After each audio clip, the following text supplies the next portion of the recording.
Hello and welcome to Weekly Warrior, a show in which I go page by page of every single Warrior's book and draw and talk about every single named character.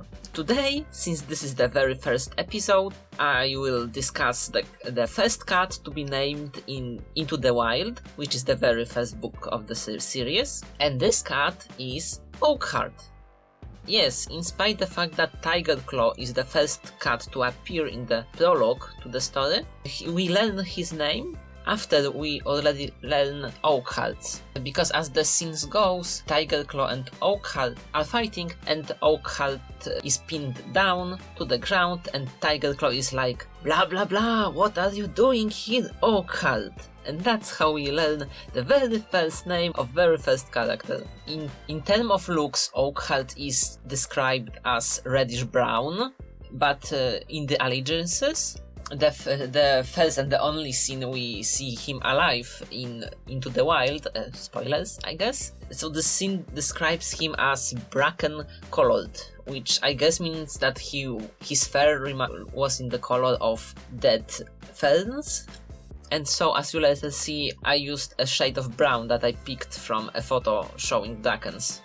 And it is quite reddish, I think. In later books, I think it was Forest of Secrets, we also learned that Oakheart and Tiger Claw looked somewhat similar, because Greypool, who at that point is quite old and not exactly right in her head anymore, confuses Tiger Claw for Oakheart. And I think that also later Oakheart is described to have amber eyes, which makes sense because Tiger Claw has amber eyes too. In Bluestar's prophecy, Oakheart is said to be very handsome and charming, extremely so. So handsome in fact that she cats from other clans, and not only Bluestar, like to watch him. About Oakheart's introduction into the book. At first he's shown to be antagonistic, because if you read the prologue you know that it's written in such way that we follow Tigerstar, at the time Tiger Claw, and we actually see him and we actually feel sympathy for him. And so Oakheart is portrayed as an antagonist, or at least antagonistic character, because he's fighting with Tiger Claw and then he mocks him and Thunder Clan, whereas Tiger Claw just wants to protect his clan. And Oakheart is like, ha, after today, Sunning Rocks will belong to RiverClan,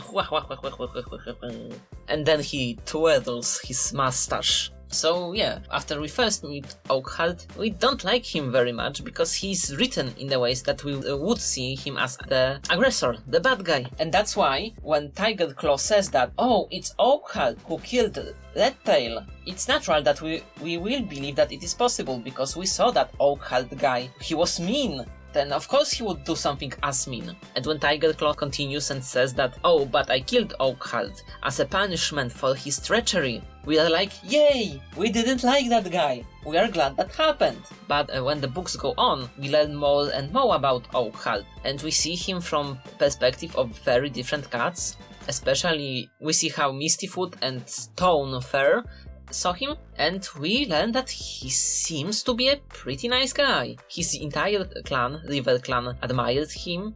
He had a lot of respect, he was believed to be a great, honorable warrior, and we also learned that he deeply cared about his children. And this is quite unusual because in the first series, cat families were portrayed a bit closer to how they work in the real life, and male cats weren't really interested in taking care of their children as much. Even Whitestorm, who is a very honorable and noble cat, he was shown that yes, he cared about his kids, he was worried when one of them got hurt, but he wasn't interacting directly with them and very much. So when we see that Oakheart always looked up for his kids, we see him as this upstanding guy, better than the rest. And this is quite important because later we learn that this thing about Redtail didn't went as Tiger Claw told us. And so our perspective shifts as we learn that, oh, this Tiger Claw is not such a swell guy.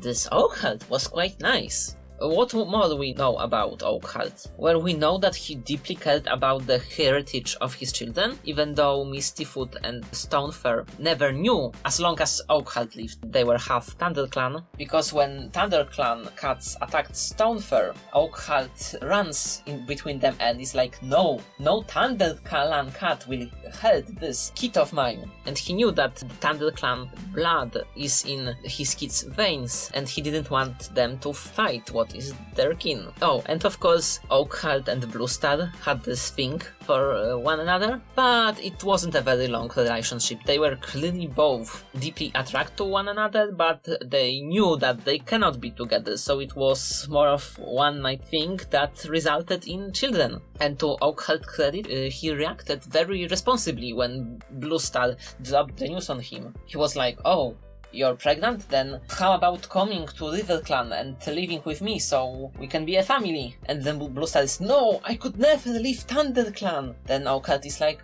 okay, then I will join your clan. Because family and responsibility was coming to him first, and he wanted to be a good father for his children. And he knew that if he switched clans, he will lose his position, because he was very close to becoming a deputy. He was very respected, but still, it was more important to take responsibility for his action. And only after Bluestar was like, no, you can't sacrifice so much. He agreed that the parentage of Misty Kid, Stone Kid, and Moss Kid will remain a secret. When Crookedstar, after becoming a leader of the clan, didn't make Oakheart a deputy, even though as everyone expected this because Oakheart was well liked, and he was Crookedstar's brother, even though that didn't happen, Oakheart didn't hold it against him. He wasn't bitter about it. He didn't even really care all that much, because when Bluestar meets him after this and she's like, oh, I'm sorry that you're not a deputy, he's like, okay, that's not important. What do you want to talk with me about? And we also see what a great and supported brother he was to Crookedstar in Crookedstar's Promise. Before Crooked Kid, well then Storm Kid, had his accident that broke his jaw, it was Oak Kid who was the lesser child in the family. Because, let's face it, their mother, Rainflower, terrible parent. She was obsessed with the idea that one of her kids will be a leader one day, and because she believed that Storm Kid was bigger and stronger, that he had the greatest chances about becoming a leader, so she was constantly encouraging him to do stuff, while she nearly completely ignored Oak Kid. Because, oh, not two of them can be leaders, so why should I care? And so she didn't. But after Storm Kid had his accident and became Crooked Kid, she was like, oh, you have a broken jaw, that means you won't be such a good warrior. That means that Oak Kid is my better bet now, so I will groom him. Oak Kid didn't rub it into Storm Kid's face. So some other children in his place could be jealous of his brother, who always got more attention, and now they were getting more attention. But Oak Kid didn't care about it, like at all.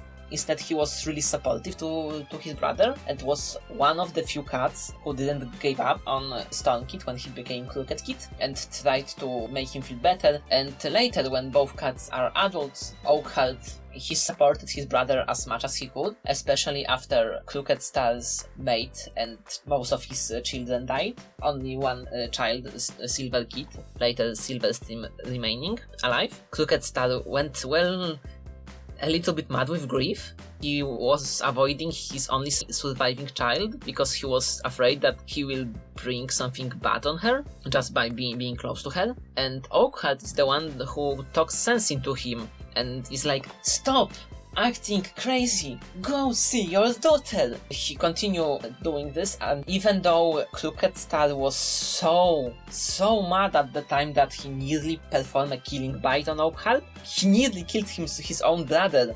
And still Oakheart didn't hold that against him because he only wanted his brother to be happy. And that just shows how much Oakheart cared about his family. The other instance of Oakheart putting family above anything else is when Bluestar comes to him and they already broke up. Because Bluestar decided, by Oakheart agreed with her, that now that children are born, it's better that to keep separate ways and have the children grow up in ThunderClan. But after this, at the gathering, Bluestar is like, hey, Oakheart, I need to talk to you. And he is not like, oh, what's going on? No, he acts really polite and is not a jerk about it. And when he hears what Bluestars want to do, he first makes sure that she really knows what she's doing, and she's completely sure about that, because, wow, that's some heavy decision, life-altering even. And then he is supportive of her. He doesn't nag her and just goes with her plan. He understands her reasoning. I mean, he doesn't completely understand her reasoning because he doesn't know about the prophecy, but he trusts her, and he believes that if she decided that this is the best course of action, then he'll do it. And after he brings his children to the RiverClan, he acts as a perfect father. Well, so much that Crookedstar, I think at the time already, he immediately figures out that, oh, they are your children, aren't you? Aren't they? Because you just are with them all the time. And so this was the quick profile, well, maybe not so quick profile, of the character we know as Oakheart. So this is it for this week. See you next time for the next Warrior of the Week. Bye bye!